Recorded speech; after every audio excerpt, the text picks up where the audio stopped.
obviously your first chance to chat with us in public since the numbers have been COVID. The hospitalization numbers in particular seem to be alarming. Do you have the new numbers for today yet? I don't have the new numbers for today, but yesterday was a high number. It's not just the infection rate, but it's the hospitalization rate, like you said. And you want to know what the metric is as we think about what we do in this state, it's hospitalizations, because if we run out of capacity, then we're in trouble. We never let that happen in the spring. We're not going to let it happen now.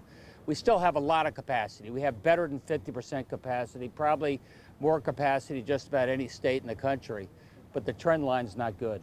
So based on the modeling, have you started acting on any of the contingencies as far as, again, what you did in the spring about expanding hospital capacity? No, we're just looking at contingencies right now.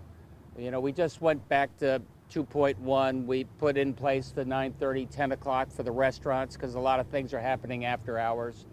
And let's give that a week and see where the trends go from there. Governor Cuomo just instated the same kind of curfew for 10 p.m., but also for gyms and stores. Are you considering adding that on as well? Thinking about that, yes.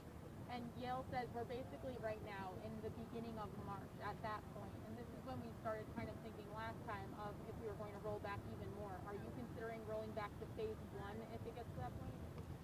I hope not. I mean, we're finding that in the stores, we haven't seen any sense that that has been risky. We're finding even in the workplace with an abbreviated workplace, if you can stay at home, do so. But we haven't seen any real spread there.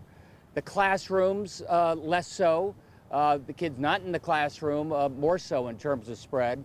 But look, as it gets more into the community, what they call community spread, it could infect all these different things. That's where we have to take a second look. Governor, in the early stages of the pandemic, the hospital prepared with mobile units. 4.76. That's down a little bit in terms of the infection rate. I'm sorry.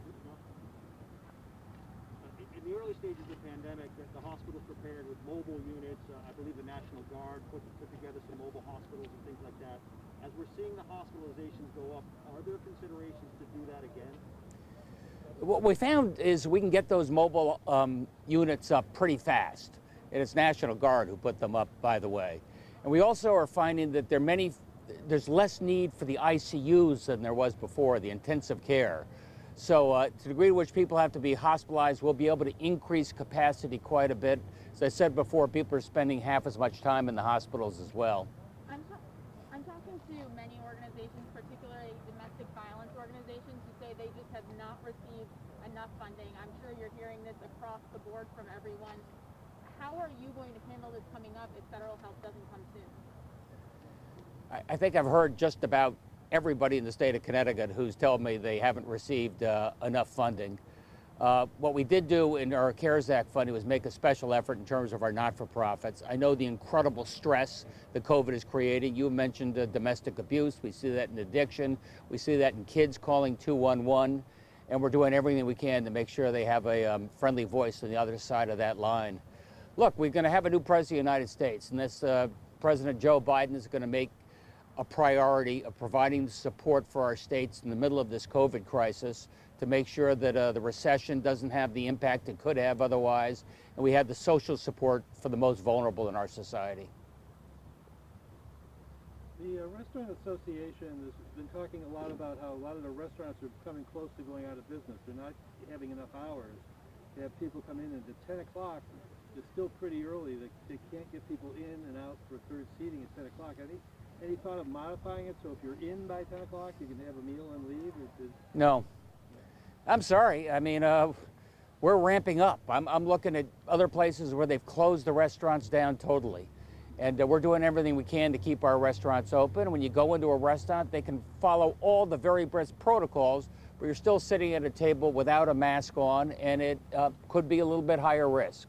So I'm working with Rhode Island and New York and Massachusetts. We're going to keep a cap on at 10 o'clock. Guess that's clear enough. Thanks, everybody.